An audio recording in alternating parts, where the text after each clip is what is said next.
क्या आपने कभी पुनर्मिलन के ऐसे क्षण का अनुभव किया है जो इतना गहरा हो कि आप स्वर्ग का अनुभव कर रहे हो? खैर, मिस्र में यूसुफ और याकूब के भावनात्मक पुनर्मिलन की कहानी एक शक्तिशाली याद दिलाती है कि जीवन के सबसे गहरे दुखों के दौरान भी परमेश्वर पर्दे के पीछे काम कर रहे होते हैं ताकि वह अपने उद्देश्यों को पूरा कर सकें और जो टूटा हुआ है उसे बहाल कर सकें।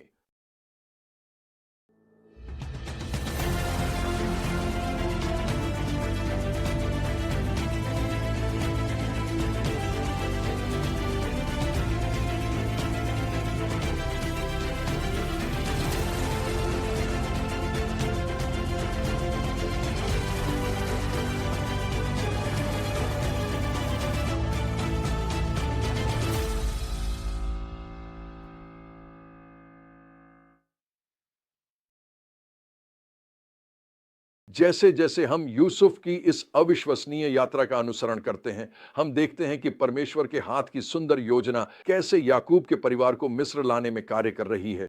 यह कदम न केवल अकाल के दौरान उनके जीवित रहने को सुनिश्चित करता है, बल्कि यह अब्राहम से किए गए परमेश्वर के वचन की पूर्ति के लिए मंच भी तैयार करता है कि उनके वंशज एक महान राष्ट्र बनेंगे और पूरी दुनिया के लिए आशीर्वाद बनेंगे।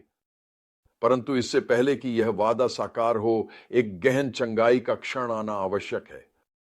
जब यूसुफ और याकूब 2 दशकों के अधिक समय के बाद आमने सामने आते हैं, तो उनके दुख और जुदाई का भार आंसुओं की बाढ़ के रूप में उमड़ पड़ता है। आयत 19 हमें बताती है कि यूसुफ ने अपने पिता को अपनी बाहों में भर लिया और लंबे समय तक रोता रहा। यह एक ऐसा क्षण है जो गहराई को व्यक्त करता है, उस पीड़ा को जिसे दोनों पुरुष इतने लंबे समय तक अपने भीतर संजोए रहे। याकूब के लिए अपने प्रिय पुत्र को खोने का दुख एक ऐसा घाव था जो कभी भी पूरी तरह से नहीं भर पाया। यूसुफ के लिए अपने परिवार से वर्षों की जुदाई एक भारी बोझ थी, भले ही वह मिस्र में शक्ति और प्रतिष्ठा के शिखर तक पहुंच गया था, लेकिन उसकी आंखों के आंसुओं में गहरी कृतज्ञता और राहत की भावना भी है। याकूब घोषणा करते हैं, अब मैं मरने के लिए तैयार हूं, क्योंकि मैंने स्वयं देख लिया है कि तुम अब भी जीवित हो। उत्पत्ति 6:33। यह एक मधुर दुखद बयान है जो वर्षों के दुख को स्वीकार करता है, जबकि पुनर्मिलन की खुशी का उत्सव भी मनाता है। कई मायनों में यह पुनर्मिलन का दृश्य उस गहरे उपचार और पुनर्स्थापना का चित्रण है जिसे परमेश्वर हम में से प्रत्येक के जीवन में लाना चाहते हैं। हम सभी घाव और दुख अपने साथ लिए चलते हैं, चाहे वे टूटे हुए रिश्ते हों, अधूरे सपने हों, या फिर वे अपरिहार्य क्षति जो एक पतित संसार में जीने के साथ आते हैं। यूसुफ और याकूब की कहानी हमें याद दिलाती है कि चाहे हमारा दर्द कितना भी गहरा क्यों ना हो, परमेश्वर राख से भी सुंदरता ला सकते हैं और हमारे जीवन के सबसे अंधकारमय अध्यायों को भी पुनः स्थापित कर सकते हैं। यह हमें यह भी याद दिलाता है कि यदि हम अपनी प्रार्थनाओं के उत्तर के लिए प्रभु की प्रतीक्षा करें, तो वह उत्तर देंगे और महान आनंद भेजेंगे। लेकिन यह केवल उसके समय पर ही आएगा। मैं 1970 में असबरी कॉलेज में आए उस शक्तिशाली पुनर्जागरण के बारे सोचता हूं। आध्यात्मिक जागृति का एक ऐसा क्षण जो एक छोटे से चैपल सेवा से शुरू हुआ और जिसने हजारों जीवनों को प्रभावित करना जारी रखा।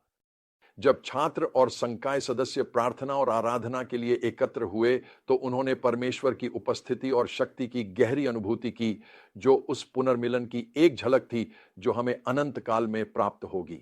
इस पुनर्जागरण की सबसे उल्लेखनीय कहानियों में से एक कहानी एक वृद्ध प्रोफेसर से जुड़ी है जिनका नाम था डॉ फ्रैंक लॉबैक। लॉबैक एक ऐसे व्यक्ति थे जिन्होंने अपना जीवन परमेश्वर और दूसरों की सेवा में समर्पित कर दिया था और एक साक्षरता कार्यक्रम की शुरुआत की जिसने दुनिया भर में लाखों लोगों के जीवन को प्रभावित किया। और फिर भी असबरी पुनर्जागरण के दौरान डॉ लॉबैक ने खुद को एक ऐसी आनंद और संतोष की भावना से अभिभूत पाया जिसे उन्होंने पहले कभी अनुभव नहीं किया था। मैंने पुनर्जागरण के 3 महीने बाद उनसे बात की। आंखों में आंसू भरकर डॉ लॉबैक मेरी ओर मुड़े और कहा, मैंने इस क्षण के लिए वर्षों तक प्रार्थना की थी। अब मैं प्रभु के साथ जाने के लिए तैयार हूं। 1 महीने बाद डॉ लॉबैक का निधन हो गया।